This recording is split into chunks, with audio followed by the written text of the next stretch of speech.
কামিজের সাইড ফাড়াগুলো সেলাই করার পরে আপনার কি বাঁকা হয়ে যাচ্ছে, তাহলে এই নিয়মটি ফলো করে আপনি কামিজের সাইড ফাড়া সেলাই করুন। দেখুন কত সুন্দর ফিনিশিং হয়েছে, তাই না?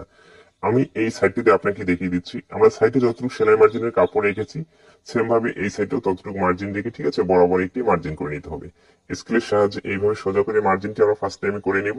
এরপরে চলুন আমি সেলাই করে দেখাচ্ছি। এই বরাবর এই মার্জিনের উপরে পাতলা করে একটি সেলাই দিয়ে নিতে হবে। কি করতে হবে? পাতলা করে একটি সেলাই দিয়ে নিতে হবে। দেওয়ার পরে দুইটি পার্ট দুই দিকে আমরা দিয়ে দিব। দেওয়ার পরে দেখুন এই সাইডটি এখানে মুড়িয়ে আমাদেরকে সেলাই দিয়ে দিতে হবে। তাহলে আমরা যে মার্জিন করেছি সেই মার্জিন অনুযায়ী কিন্তু সাইড ফ্যাডি সোজা হয়ে থাকবে এবং কখনো কোথাও মার্জিন ব্যতিক্রম হবে না এবং আঁকাবাঁকা হবে না। এবং আমাদের সাইড ফ্যাডের সেলাইটি যেখানে এসে শেষ হয়েছে সেখানে আসার পরে দেখুন সেম ভাবে ঘুরিয়ে নিতে হবে। এই সাইডটিও বরাবর সেম ভাবে মুড়িয়ে আমাদেরকে সেলাইটি দিয়ে নিতে হবে। আশা করি এই পদ্ধতিটি ফলো করে যে কোনো কামিজ সাইড ফ্যাড সেলাই করবেন, কখনো আপনার গোস বা প্যাচ লাগবে না। এরপরে যে পাতলা করে সেলাইটি দিয়েছে এই সেলাইটি আমাদেরকে খুলে নিতে হবে। নেওয়ার পরে দেখুন আমরা